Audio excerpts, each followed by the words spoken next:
So I'm in the flat in Glasgow and we are just photographing the flat at the moment. Now Joe has been up here, handyman. He spent 3 weeks renovating this flat and it just looks so much better than before. And we're photographing the bathroom at the moment.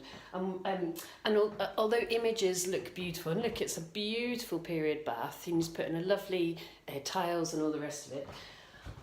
This is the reality. So it's a very pretty bathroom. Look, it's lovely, isn't it?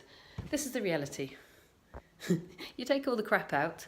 and you find the little things that are imperfect, like that he's still got to come back, and then you try and hide them with things like this, which are just too low, so we're just currently trying to find sellotape to improve that up. So you just clean everything up. I'll take you to the kitchen now. Here's Ewan's camera.